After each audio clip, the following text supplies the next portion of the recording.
2024 ലോക്സഭാ തെരഞ്ഞെടുപ്പിന് ശേഷം ഇന്ത്യയുടെ രാഷ്ട്രീയ സമവാക്യങ്ങളെല്ലാം മാറിമറിഞ്ഞു. കോൺഗ്രസ് എന്ന ദേശീയ പ്രസ്ഥാനം ശക്തിയാർജിച്ചു. ഇന്ത്യ മുന്നണി വലിയ രീതിയിൽ ഐക്യപ്പെട്ടു. എന്നാൽ അതേസമയം തന്നെ NDA മുന്നണിയിൽ വലിയ തരത്തിലുള്ള ഭിന്നിപ്പുകളും വിള്ളലുകളും ഉണ്ടായി. BJP എന്ന പാർട്ടിയുടെ കെട്ടുറപ്പ് നഷ്ടപ്പെടുന്നതായി കാണാൻ സാധിക്കുന്നുണ്ട്. BJP RSS ബന്ധമെല്ലാം തന്നെ വഷളാകുന്ന സാഹചര്യത്തിലേക്ക് എത്തുന്നു. BJPയുടെ പല തന്ത്രങ്ങളും ഫലിക്കാതെ വരുന്നു. രാമജന്മഭൂമിയിൽ നിന്ന് പോലും തിരിച്ചടികൾ നേരിടേണ്ടി വരുന്ന സാഹചര്യത്തിലേക്കും എത്തി. ശേഷം ഇപ്പോൾ നിയമസഭാ തെരഞ്ഞെടുപ്പിലേക്ക് അടുക്കുമ്പോൾ സംസ്ഥാനങ്ങളിലും രാഷ്ട്രീയ സമവാക്യങ്ങൾ മാറിമറിയുക തന്നെയാണ്. കോൺഗ്രസിനെ സംബന്ധിച്ച് അതിൻ്റെ ശക്തി വർദ്ധിച്ചുകൊണ്ടിരിക്കുകയാണ്.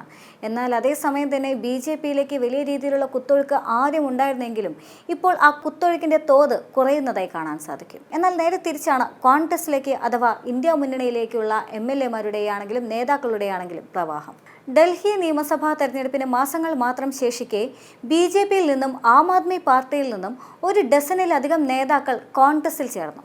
കോൺഗ്രസിന്റെ ഡൽഹി ഘടകത്തിന്റെ ആസ്ഥാനമായ രാജീവ് ഭവനിൽ നടന്ന ചടങ്ങിൽ ഡൽഹി കോൺഗ്രസ് അധ്യക്ഷനായ ദേവേന്ദർ യാദവ് പാർട്ടിയിൽ പുതിയതായി ചേർന്ന നേതാക്കളെ സ്വാഗതം ചെയ്യുകയും ചെയ്തു. പാർട്ടിയുടെ പുരോഗമന നയങ്ങളിലും മല്ലികാർജ്ജുന ഖാർഗെയുടെയും രാഹുൽ ഗാന്ധിയുടെയും ശക്തമായ നേതൃത്വത്തിലും പ്രചോദിതരായി തന്നെയാണ് BJPയിലെയും AAPയിലെയും എല്ലാം തന്നെ നേതാക്കളും അവരുടെ അനുയായികളും കോൺഗ്രസിലേക്ക് ചേക്കേറുന്നത്. ചടങ്ങിനിടെ തിമിർപൂരിൽ നിന്നുള്ള മുൻ കൗൺസിലറും MLA-യുമായ അമർലത സംഗ്വാനെ യാദവ് പ്രത്യേകം സ്വാഗതം ചെയ്യുന്നുണ്ട്. സംഗ്വാൻ പാർട്ടിയുടെ സ്ഥാനം ശക്തിപ്പെടുത്തുമെന്നും BJPയുടെ വർഗീയ രാഷ്ട്രീയത്തെയും ജനങ്ങളുടെ ക്ഷേമത്തിന് പ്രാധാന്യം നൽകാത്തതിനെയും സംഗ്വാൻ വിമർശിക്കുകയും ചെയ്തെന്ന് യാദവ് കൂട്ടിച്ചേർത്തു. മുൻ MLA-യായ അനിൽ ഭരദ്വാജ്, കമ്മ്യൂണിക്കേഷൻ ഡിപ്പാർട്ട്മെന്റ് ചെയർമാനായ കുൻവർ കരൺ സിംഗ്, മുതിർന്ന ഡൽഹി കോൺഗ്രസ് നേതാക്കളടക്കം നിരവധി മുതിർന്ന കോൺഗ്രസ് അംഗങ്ങൾ ചടങ്ങിൽ പങ്കെടുത്തിരുന്നു. വരാനിരിക്കുന്ന നിയമസഭാ തെരഞ്ഞെടുപ്പ് മുന്നിൽ കണ്ടുകൊണ്ട് AAP സർക്കാരിനെ ലക്ഷ്യമിട്ടുകൊണ്ട് വോട്ടർമാരുടെ അടിത്തറ വീണ്ടെടുക്കാനുള്ള ശ്രമത്തിലാണ് കോൺഗ്രസ് ഇപ്പോൾ.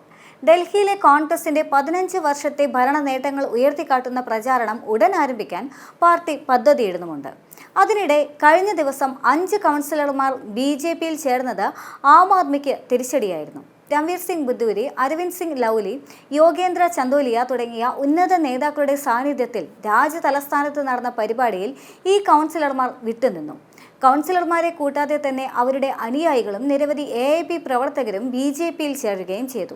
അരവിന്ദ് കെജ്രിവാളിന്റെ നേതൃത്വത്തിലുള്ള പാർട്ടിയുടെ പ്രകടനത്തിൽ തൃപ്തരല്ലാത്തതിനാലാണ് ഈ നേതാക്കൾ ഇന്ന് തങ്ങളോടൊപ്പം ചേർന്നതെന്ന് അവകാശപ്പെടുകയും ചെയ്യുന്നുണ്ട്. ലോക്സഭാ തെരഞ്ഞെടുപ്പിൽ ആം ആദ്മി പാർട്ടിയും കോൺഗ്രസും തോളോട് തോൾ ചേർന്നാണ് മത്സരിച്ചത് എങ്കിൽ നിയമസഭാ തെരഞ്ഞെടുപ്പിലേക്ക് വരുമ്പോൾ ഇരുവരും രണ്ട് തട്ടിലാണ് എന്ന് കാണാൻ സാധിക്കും. കോൺഗ്രസിനെ സംബന്ധിച്ച് ഡൽഹിയിൽ തങ്ങളുടെ അടിത്തറ വീണ്ടെടുക്കുക എന്ന് പറയുന്ന തീവ്രകരമായ ഒരു ദൗത്യം തന്നെ മുന്നിലുണ്ട്.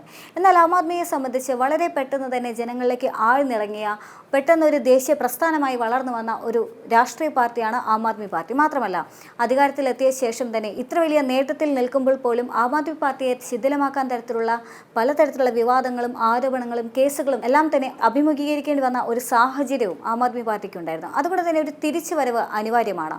തങ്ങളുടെ പോയകാല പ്രൗഢിയെല്ലാം തന്നെ വീണ്ടെടുക്കാനുള്ള ഒരു തിരിച്ചുവരവ്, പ്രത്യേകിച്ചും ഡൽഹിയിൽ അത്തരമൊരു തിരിച്ചുവരവ് ആം ആദ്മി പാർട്ടിയെ സംബന്ധിച്ചിടത്തോളം അനിവാര്യമാണ്. അത് അവരുടെ അഭിമാന പോരാട്ടം കൂടിയാണ്. എന്നാൽ അതേസമയം തന്നെ BJPയെ സംബന്ധിച്ച് 2024 ലോക്സഭാ തെരഞ്ഞെടുപ്പ് വലിയ ഒരു ഇടിവ് തന്നെയാണ് നൽകിയിട്ടുണ്ടായിരുന്നത്.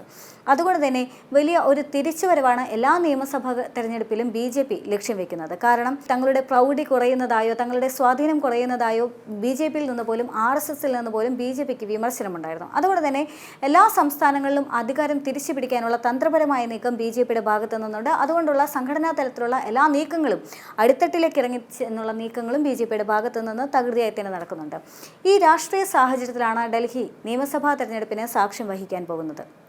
സ്വാഭാവികമായും ആം ആദ്മി പാർട്ടിയിൽ നിന്നാണെങ്കിലും BJPയിൽ നിന്നാണെങ്കിലും MLA-മാർ കോൺഗ്രസിലേക്ക് ചേരുന്ന സാഹചര്യത്തിൽ അവിടെ കോൺഗ്രസിൻ്റെ പ്രസക്തി ഏറുകയാണ്. കോൺഗ്രസിന്മേൽ ജനങ്ങൾക്കുള്ള വിശ്വാസത്തെ അവിടെ ഉയർത്തി കാണിക്കാനായി സാധിക്കുന്നുണ്ട്. മാത്രമല്ല, ഡൽഹിയിലെ സമവാക്യങ്ങളെല്ലാം തന്നെ തിരുത്തി എഴുതപ്പെടാനുള്ള സാധ്യതയുണ്ട് എന്നെല്ലാം തന്നെ ഇത് കാണിക്കുന്നുമുണ്ട്.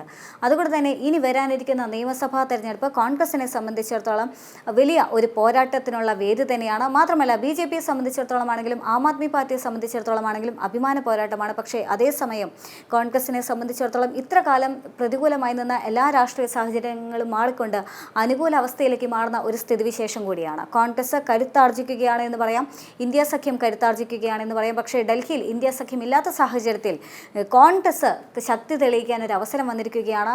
കോൺഗ്രസിൻ്റെ ഒരു മുന്നേറ്റത്തിനുള്ള സമയമായിരിക്കുന്നു എന്നും പറയാം.